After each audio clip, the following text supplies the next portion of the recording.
if changes are not made. But can this deal be renegotiated? And why is Trump adamantly against it? This is Inside Story.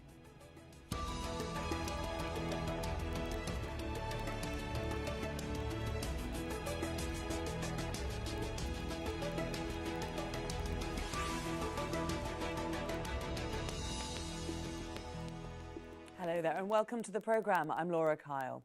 This is a last chance. That is the message US President Donald Trump has sent out after extending sanctions relief to Iran. Trump has aggressively warned European allies he would withdraw from the 2015 nuclear agreement altogether if his demands to change it are not met. Trump has publicly branded the deal before and during his presidency as the worst ever. Well, Iran says his announcement is a desperate attempt to undermine a solid multilateral agreement that is not renegotiable. In the middle of all this are European leaders who have essentially said to Trump either back the deal or come up with a better one. We'll get to our guests in just a moment, but first, Zain Basravi spoke to people on the streets of Tehran and sent this report.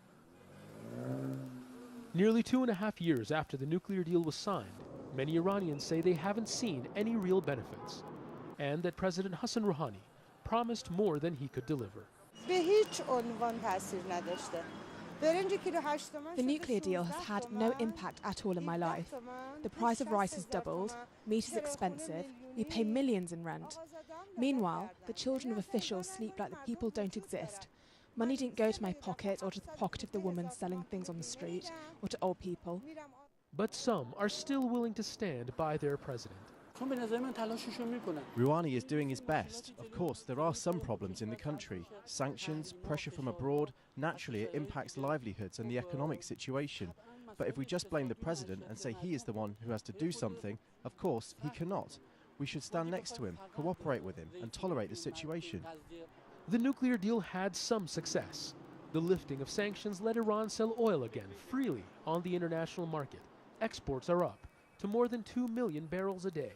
But gains have been overshadowed by US President Donald Trump's aggressive stance towards Iran. Every few months, the Iranian nuclear deal is thrown into chaos, and managing that political turmoil takes up so much of the Iranian government's time that there isn't a lot of room left for public discourse about much else.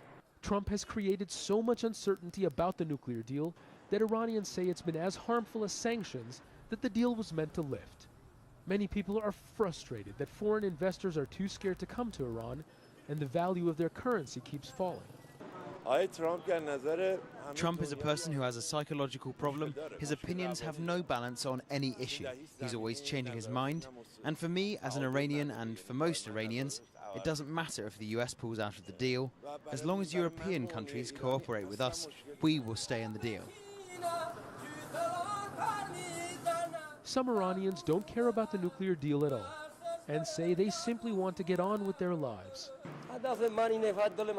I just want to make people happy. That's it, and I don't care about anything else. Making people happy is a kind of art, and I'm not interested in these kinds of nuclear conversations.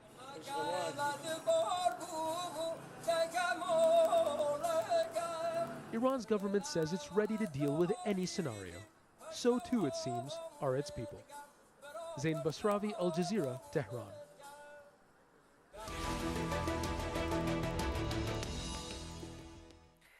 Let's take a closer look at the Iran deal. It's a landmark agreement signed between Tehran and 6 global powers: the US, UK, Germany, France, Russia and China.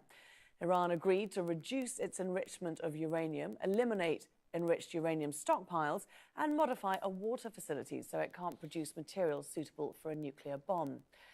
In return, decades of international and US sanctions have been suspended, and the US president has to sign a waiver every 120 days to keep suspending the American side of those sanctions. Trump is now demanding the deal include other weapons programs and tougher sanctions. He also wants to remove a clause that allows Iran to enrich uranium after the year 2025.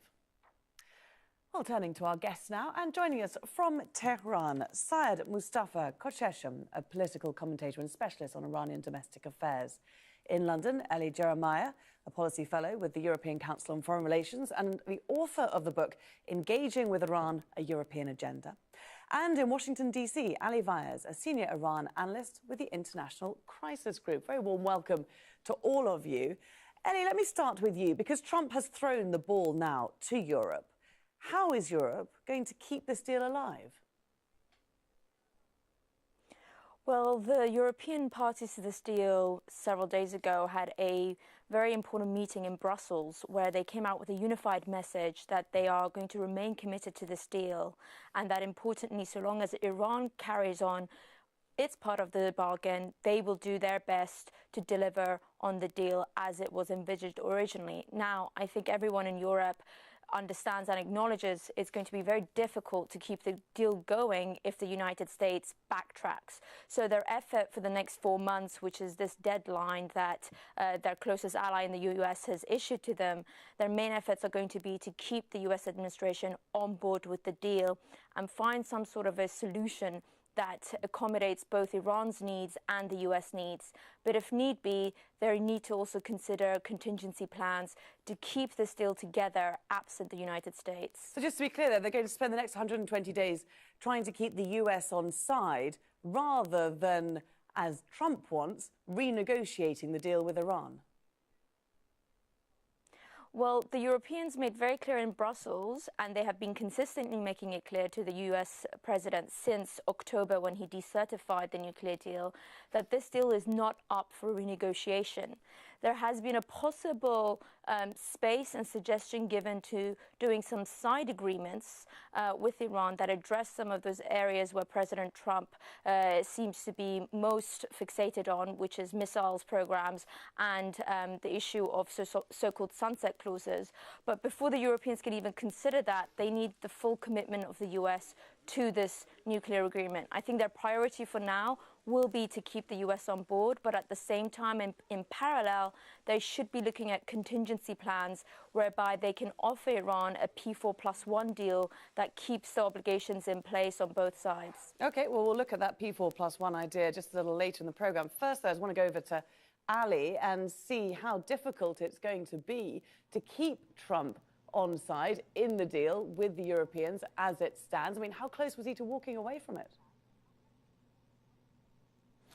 Look, I think the administration has, in fact, committed a mistake by coming out with a set of maximalist demands to impose on the Europeans and others in a very short period of time, in 120 days. Remember, this deal took more than 13 years of a nuclear standoff and 2.5 years of very intense negotiations to arrive at a very delicately balanced agreement. And now the president wants to basically impose a set of maximalist demands on everybody else. And interestingly, during the past 2 months, that some of these measures and provisions that the president has in mind were being debated in Congress. Both the Europeans and the Democrats in Congress had made it clear to the administration that these measures, like extending some of the restrictions on Iran's nuclear program forever, or tying the ballistic missile program of Iran to the nuclear issue, are non-starters, and these are considered violations of the JCPOA. So I think there is no chance whatsoever that there would be progress by the next deadline on May 12th. So, Syed, is Iran at all interested in finding a way of keeping Trump, of keeping the US in this deal? No, Iran has been complying, with all its undertakings ever since the deal was struck. This has been the United States that has been defying its undertakings ever since it started. I mean, at the time of Obama, he didn't stand up to the changes in the visa waiver program. Also, he never stood up to the Congress when they, reimposed the Iran Sanctions Act. So Iran has been in full compliance with its undertakings, but it has not received anything. In the meantime, there are many in Tehran who even foresaw Trump's ultimatum in January. Since last summer, they knew that Trump would go for this way because this is Trump's strategy. But there is nothing in that for Trump to drop the deal, you know. When Iran has been in full compliance, the United States, has not lost anything. At least it has removed, some parts of the sanctions on paper, but not in action. And they don't have any replacement.